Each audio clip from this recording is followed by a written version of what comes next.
Et bonjour à tous, c'est Sylvain de la Sport Production Gaming 33. On se retrouve au stade de Salvador au Brésil pour le deuxième match de la Coupe du Monde 2014 entre l'Espagne, le tenant du titre, et les Pays-Bas, le finaliste en titre, on va plus dire ça. Match qui s'est déroulé hier soir à 21 h au stade donc de Salvador. Ce match qu'on va bien sûr refaire ensemble. Le débriefing du jour va être sur ce match. Comme d'habitude, je ne serai pas tout seul, je serai en compagnie de Goss. Salut Goss. Salut à toi. Tu vas bien? Bah écoute, oui, ça va, hein. Oh, tranquillou. Tranquillou. Donc deuxième match de cette Coupe du Monde comptant pour le groupe B, sachant que le deuxième match était Chili-Australie, que les Chiliens ont remporté difficilement quand même il paraît. Je n'ai pas regardé le match. Donc aujourd'hui Espagne-Pays-Bas, le remake de la finale de 2010 où l'Espagne avait emporté 1-0. Donc l'équipe de l'Espagne, Iker Casillas, Azpilicueta, Piqué, Sergio Ramos, Jordi Alba, Xabi Alonso, Sergio Busquets, Iniesta, Xavi, David Silva et Diego Costa. Uniquement deux joueurs qui ne jouent pas en Liga. Azpilicueta et David Silva ne jouent pas en Liga. Le reste c'est que du Real, du Barça et de l'Atlético Madrid. Donc prédominance Liga BBVA pour cette équipe de l'Espagne. Et on va qui se connaissent très bien quoi. Voilà, et on va passer tout de suite à l'équipe des Pays-Bas. Donc pour moi ça sera Silensen et ensuite défenseur Janmaat, De Vrij, Vlaar, Martinelli, milieu De Jong, Guzman avec Schneider et ensuite devant Van Persie avec notre petit Robben. Voilà, donc voilà. Pour cette équipe une prédominance comme Eredivisie puisqu'il y a 5 joueurs qui font partie du championnat néerlandais, ce qui est bien. C'est beau d'avoir le championnat national qui est bien représenté dans son équipe nationale. C'est toujours intéressant quoi. Voilà. Donc défense à 5 pour les Pays-Bas, l'une des seules je pense à proposer cela, même si c'est pas vraiment des défenseurs latéraux, c'est plus des ailiers défensifs si on pourrait appeler ça comme ça. Mais je sais pas s'ils vont vraiment la faire sur les autres matchs, je pense qu'ils ont voulu faire ça, comme a été expliqué par certaines personnes.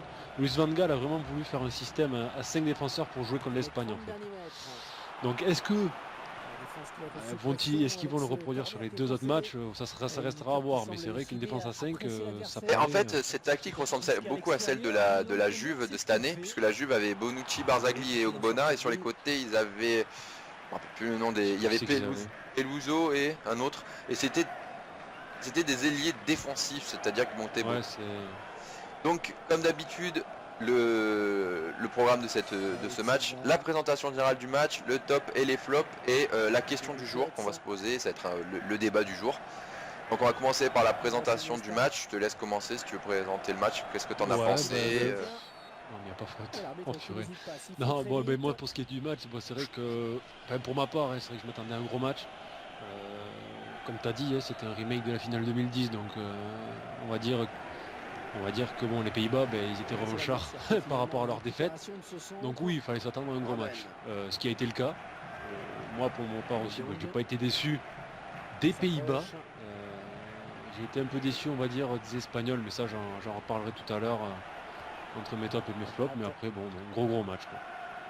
Alors, moi, je vais parler du match. Donc, un match que j'attendais, que c'était le premier gros choc de cette Coupe du Monde. On n'a pas été déçus, les Pays-Bas ont été au niveau. On avait vraiment peur pour eux puisque Van Persie et Robben surtout Van Persie était pas à 100%, il a été touché par des blessures dernièrement. Et puis j'ai eu peur parce que le gardien n'est pas vraiment connu aux Pays-Bas. Ils n'ont pas mis Stekelenburg ni Worm, ils ont mis Silesen. J'ai pas compris moi. Qui a fait un bon match, on va pas se cacher. Mais en tout cas, j'ai eu le match que j'attendais avec des actions de part et d'autre. Pas un Pays-Bas qui se contentait de défendre et attaquer en partie en contre-attaque. Donc les Pays-Bas ont été au niveau et puis on a trouvé des joueurs fantastiques.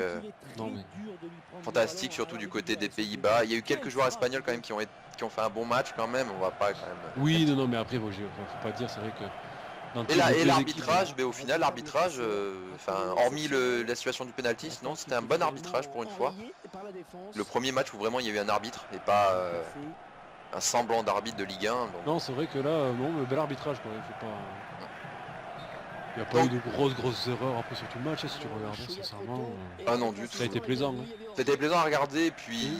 Je sais pas de quel championnat il est lui, cet arbitre. Il me disait quelque chose. Là pour le coup.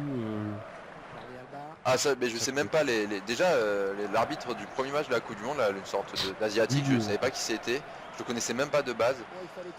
Donc voilà, donc on va passer au top et au flop, sachant que comme d'habitude on essaye d'avoir 3 flops, 3 tops. Donc je te laisse commencer par marquer un but déjà. Bon bah Robben. Non, en plus c'est Robben. Ah bah oui, là j'ai fait la technique du plif-plaf et voilà, bon, sur le côté, frappe. Bon ben après ce but, je te laisse commencer par tes 3. Voilà, on va changer, on va commencer par tes 3 flops. Bon mes 3 flops, moi, ça a été... là ça va être du quasiment espagnol avec Ramos, la charnière centrale de l'Espagne avec Ramos et Piqué. Je les ai pas trouvés du tout dans leur assiette. Passe ton but, ouais, non? Mais je sais pas moi. Passe ton but, on s'en fout de ton but pété là. Non ouais, donc Ramos, Piqué. Et ensuite Diego Costa. Bon, moi Diego Costa, j'ai pas du tout aimé sincèrement. Il était pas là, toutes les balles qu'il touchait, mais il les perdait. Non, là ça a été vraiment une grosse déception de Diego Costa, quoi. Bon après j'ai mis en flop, c'est vrai, Ramos et Piqué parce que c'est vrai qu'ils ont pris l'eau. Voilà, c'est le cas de le dire, ils ont vraiment pris l'eau. Donc voilà. T'as fait les 3 là? Diego Costa, la défense, et t'as dit qui d'autre? Oui voilà, non mais je mets Ramos oui. Alors moi, alors les 3 flops, je dirais Diego Costa, pas en termes footballistiquement mais l'attitude, puisqu'il a fait, je penserais à mettre l'image, quand il s'est levé de sa faute sur le penalty, il a fait un chute vers le public, alors qu'on sait très bien que ce mec a choisi de jouer pour l'Espagne au lieu du Brésil. Donc il a fait un chute devant tout le stade, c'est passé quasiment inaperçu, mais ça se fait pas du tout. Et puis il a mis un coup de boule à Martin Cindy, qui est aussi inadmissible. Ça n'a pas été vu malheureusement par l'arbitre. Moi je l'ai vu, mais malheureusement l'arbitre était de dos. Donc premier flop Diego Costa. Deuxième flop, la défense en elle-même, quoique hors Azpilicueta. Parce que Azpilicueta était à son niveau. C'est le seul joueur d'Espagne quasiment avec David Silva à être à son niveau. Et Iniesta aussi. Donc la défense exit Azpilicueta est un flop. Je parlais pas de Casillas puisque Casillas a quand même sorti des parades, donc Casillas pour moi n'est pas un flop puisqu'il a eu une défense catastrophique. Voilà, c'est ce qu'il faut dire, c'est que les buts, s'il se les a pris, c'est qu'il n'y avait pas la défense avec. Donc, hormis le but où il fait un contrôle dégueulasse de Van Persie, mais là voilà. Mais et après, le troisième flop, je prendrai un joueur des Pays-Bas puisqu'il en faut quand même un, De Guzman. De Guzman a fait un match, enfin comment dire, il a été invisible, timide, et puis il jouait pas son poste. Milieu défensif à la De Jong, c'est pas du tout son poste à lui, donc c'était pas du tout un bon match de la part de De Guzman. Je sais pas s'il va rester, s'il va rester à ce poste-là, mais en tout cas c'est pas du tout le poste de De Guzman. Donc on va faire l'inverse. Donc je vais commencer par les trois tops. Je vais essayer de caler les 3, hein, ça va être compliqué. Donc Van Persie. Pourquoi? Le but et puis l'âme de le capitaine, ex-capitaine des Gunners, a montré que c'était le leader de cette équipe. Robben qui a joué côté gauche quasiment tout le match. On a vu que côté gauche c'est vraiment pas mal. Et si je devais choisir un troisième top, Vlaar. Quoique, Vlaar. Je mettrais entièrement la défense des Pays-Bas, mais Vlaar. Parce que Diego Costa, quand il était face à Vlaar était juste énorme. Et je mettrais, je pense, Vlaar dans les tops, qui est un joueur pas connu, qui joue en BPL à Aston Villa. Donc Vlaar, un très bon joueur. Même si la défense du Pays-Bas était excellente, mais je dirais Vlaar, Robben et Van Persie. À toi. Alors moi mes tops, je crois que c'est quasiment les mêmes, hein, Robben, qui était juste énorme, quoi, faut le dire. Van Persie, je le mets dans le top parce que bon, comme tu as dit, c'est vrai que c'est le joueur emblématique de cette équipe des Pays-Bas. Et aussi c'est lui qui a réussi aussi à débloquer la situation. La tête grâce à son but, voilà, donc tout simplement c'est grâce à lui aussi que la situation est débloquée. Donc oui, pour moi ça a été c'était l'homme du match par rapport à Robben, même si Robben a fait un gros match. Et mon troisième top, comme pas, voilà, toi t'as mis un Hollandais dans un flop, moi je vais mettre un Espagnol dans un top. Pour moi c'est Iniesta. Iniesta pourquoi malgré une équipe d'Espagne assez médiocre, Iniesta il était quand même assez présent. Le penalty, c'est lui qui fait la passe. Voilà, même dans son niveau de jeu de passe, dans son niveau de lui prendre l'espace sur le terrain, être présent sur tout l'espace du terrain. Non, après voilà, il a été propre. C'est pour ça que je le mettrai dans les tops. Voilà. Après, j'ai oublié un Espagnol qui a été bon. Je parle d'Azpilicueta, Iniesta. Il y a aussi David Silva qui a été bon. Oui. Faut pas oublier, David Silva a été bon. Il a une occasion de but. Le lob sur Silesen n'est pas passé. Donc voilà. Puis après, les entrées de Torres aussi qui a été un flop. Torres, alors, lui... si on parle des flops et tops des remplaçants, je pense que voilà quoi. Peut-être une occasion. Donc voilà, donc on a fini pour ces tops et flops, et donc on va passer au débat du jour. On a décidé de lancer avec Goss, c'est un débat du jour. Le débat du jour, c'est est-ce que l'Espagne peut se relever et aller au bout de la compétition, c'est-à-dire gagner la Coupe du Monde avec cette équipe-là, c'est-à-dire avec l'équipe qu'on a vue hier soir. Hors jeu, non? Non. Oui, non. Donc est-ce que l'Espagne peut aller au bout avec l'équipe qui a encore, c'est-à-dire qu'elle est Xavi vieillissant, avec deux milieux défensifs, Busquets et Xabi Alonso qui se marchaient dessus. Est-ce que l'Espagne peut aller au bout? C'est la question que je te pose. C'est difficile, enfin, après le match qu'on a vu, c'est difficile à dire dans le sens où elle est vieillissante, avec du Iniesta, du Xavi, bon même si Iniesta il est énorme, bon il se fait vieillissant, Xavi pour moi il a été absent. Voilà, moi pour qu'ils aillent là pour cette Coupe du Monde, moi ils iront pas au bout. Avec l'équipe qu'ils ont, ils iront pas au bout, ils passeront les phases de poule. C'est bon. Hein. Oh oui, regardez la connexion, on parle des vieux, mais la connexion Xavi-Iniesta, le but. Ah ben oui. Non, après voilà, pour cette Coupe du Monde, je les vois pas gagner la finale. Mais pour l'Euro qui sera en 2016 en France chez nous, si il se crée une équipe jeune comme celle du Brésil, pourquoi pas. Quand on voit les jeunes espagnols qu'il y a, il y a de quoi. Je pense qu'il y a l'avenir d'équipe d'Espagne n'est pas mort, faut le dire. Et pour cette Coupe du Monde, moi ils n'iront pas au bout. Ça c'est sûr et certain. Enfin, ils ne gagneront pas la finale. Bah moi je suis d'accord avec toi. Alors sur le banc, ça m'a choqué, sur le banc de l'Espagne, Juan Mata n'est pas rentré et Koké n'est pas rentré. Alors Koké certes c'est pas le meilleur joueur au monde, mais moi milieu de terrain, je ferai un milieu de terrain Xabi Alonso, Koké. C'est-à-dire Xabi Alonso pur milieu défensif et Koké un peu le joueur qui va commencer à faire la transition entre l'attaque et la défense. C'est-à-dire en gros à la place de Xavi quoi. Parce que Xavi, il se fait vieillissant, Iniesta, il est excellent mais il est vieillissant. Xavi est très vieillissant, moi je l'ai pas vu. Il manquerait sous Navas, Navas n'a pas été pris pour la Coupe du Monde, Isco n'a pas été pris pour la Coupe du Monde, Thiago Alcantara, l'espoir du football espagnol. Ouais, le but pété. Mais voilà, oui, c'est ça qu'on veut. Oh là là, bah moi c'est comme sur tout. Eh ben voilà, Xavi qui marque après Iniesta, c'est Xavi. Donc ouais, l'équipe d'Espagne pour moi n'ira pas au bout. Je ne sais pas qui fait qui ira au bout, ça je m'en moque pour l'instant. L'Espagne n'ira pour moi pas au bout, surtout s'il continue à jouer à la barcelonaise, même si la passe d'Iniesta est magnifique pour Diego Costa. C'était juste un éclair de génie d'Iniesta, sinon tout le reste c'est des passes latérales de 2 mètres. Ils ont fait un tir de loin, c'est Iniesta au début, mais tout le reste on dirait qu'ils ont besoin d'être dans les cages. Et malheureusement ce mode de jeu, depuis que Guardiola est parti du Barça, c'est démodé. Même s'il essaye de faire ça au Bayern, Guardiola, chose qui a marché cette année, mais c'est pas encore le Barça qu'on connaissait avant avec toutes les grandes stars qu'il y avait. Donc pour moi l'Espagne n'ira pas au bout, dites-nous en commentaire. Ça risque d'être difficile. Dites-nous en commentaire ce que vous pensez, ce que vous avez pensé déjà du match et ce que vous avez pensé du fait que les Espagnols iront au bout ou pas. Ouais, vas-y. J'aime bien les contres.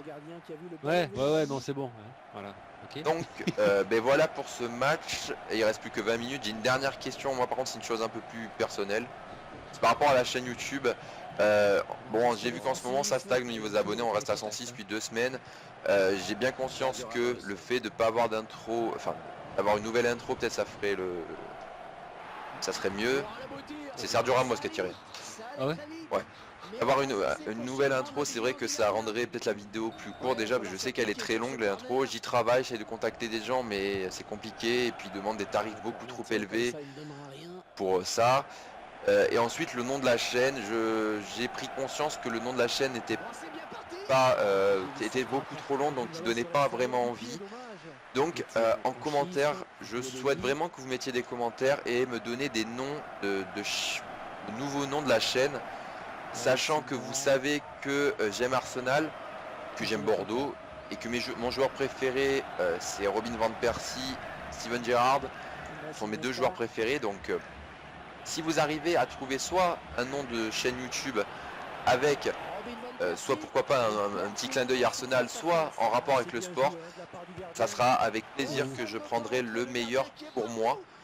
Donc dites-moi en commentaire un nom de chaîne que vous aimeriez voir, qui donnerait envie de s'abonner à ma chaîne, parce qu'en ce moment ça stagne, et puis moi j'aimerais bien que ma chaîne donne envie à d'autres gens, et je sais que Sport Production Gaming 33 c'est vraiment trop long, donc dites-moi en commentaire si vous aimez, si vous aimeriez avoir un nouveau nom de chaîne et lequel. Oui, mais Marc. Donc comme je vous l'ai dit, donc en commentaire, sachant que j'aime les Arsenal sur le sport, et puis après je vous laisse libre à votre imagination. Ah oui. Alors que je vais trucider Diego, ça je vais trucider Diego Ghost Costa. pour Oui, ce non, moi, deuxième je- match. Il est meilleur dans le jeu, c'est bête. Non mais bon après faut dire que le gardien c'est pas celui de hier dans la réalité. C'est ça. Et donc demain, dimanche, vous aurez Angleterre-Italie, sachant que on sait même pas encore qui va prendre l'Angleterre, qui va prendre l'Italie. Sachant qu'elle va nous coûter moins cher les 2 équipes, puisque en Italie, Buffon est forfait. Oui mais il est pas cher. Moins cher, plus cher que Sirigu. Ouais, Oui. ça mais bon. Donc voilà, donc demain vous aurez Angleterre-Italie pour le match du samedi qui se dispute à minuit. Et pour le match du dimanche, on essaiera de faire France-Honduras. Si on a assez de joueurs, on Honduras, sinon on verra ce qu'on proposera. Oui il faudra voir parce que déjà est-ce qu'il y a 11 joueurs du Honduras, quoi, c'est ça. Alors que c'est un récital, le récital espagnol. C'est qui Diego Costa encore? Et regardez, il va faire chute, voilà, ce qu'il a fait hier. Mais tu sais quoi? Voilà. Hein, il y a un petit boutique puisqu'on est au Brésil. mon dieu. 4-1. Il a été absent au match et là il te marque 4 buts. Moi je dis un 5-1, ça ferait un peu le score de la réalité. Hein. Ouais, je dis ça, je dis rien. En tout cas voilà, 4-1 pour moi. De toute façon le gameplay, on va dire qu'il est un peu secondaire dans nos vidéos. Ce qu'on veut c'est le débriefing. Oui, c'est juste voilà pour... Donc je sais que sur YouTube ça existe beaucoup les débriefings de match. Après les débriefings de match en individuel, à plusieurs si on peut dire ça. Oh non, à plusieurs c'est-à-dire... 5, hein. Je sais pas, là c'est bon. C'est-à-dire les briefings je sais que beaucoup en font le seul. Et après à plusieurs je sais pas si ça a été fait. Donc puis ça permet d'avoir de vos avis aussi. Parce que les avis peuvent diverger. Regardez, moi et Goss, on a un avis différent sur la faute sur Júlio César du Brésil. On n'a pas la même vision. Mais ça ne permet pas d'écouter l'autre, ça nous permet d'écouter l'autre et d'avoir des avis différents. Voilà. Justement, c'est ça aussi le débat, de débriefer sur des matchs et d'avoir des avis différents. Là, il n'y a pas eu d'action litigieuse dans le match qui ont fait qu'on a eu un avis différent, donc on a eu un beau match. Oui, non, après c'est vrai que le match a été intéressant à voir. Hein. Donc voilà, donc, ce match se finit sur un 4 à 1. Bon, hier je t'ai volé, donc bon. Ouais, hier le match c'était un vol, aujourd'hui c'était à la branlée, donc je voulais me venger. J'ai gagné avec cette équipe d'Espagne qui était largement supérieure sur le papier que celle des Pays-Bas, que ça soit dans FUT ou IRL.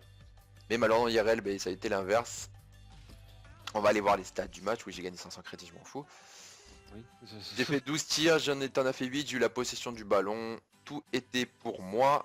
Oh, oui. Mais moi, Robben, meilleur joueur avec 7,5. Ah bah et oui. moi l'homme du match ça a été Xavi. Un but, 3 passes décisives pour Xavi. Waouh. Mais bon, beau but de Robben, hein, à préciser. Sa spécialité. Voilà, donc les gars, on va se quitter sur ce match entre l'Espagne et les Pays-Bas. On se retrouve demain pour Angleterre-Italie, qui risque aussi d'être un gros match. On vous souhaite tous une très bonne soirée, parce qu'on tourne la vidéo le soir. À tous. Et on se retrouve donc demain pour Angleterre-Italie. Mettez en commentaire votre avis sur le match et le potentiel nouveau nom de la chaîne. Je prendrai le meilleur. Et vous inquiétez pas, je vais essayer de vous proposer du contenu de qualité. Chose que j'essaye de faire de jour en jour. Allez, bonne journée à tous. Ciao. Ciao, bonne soirée.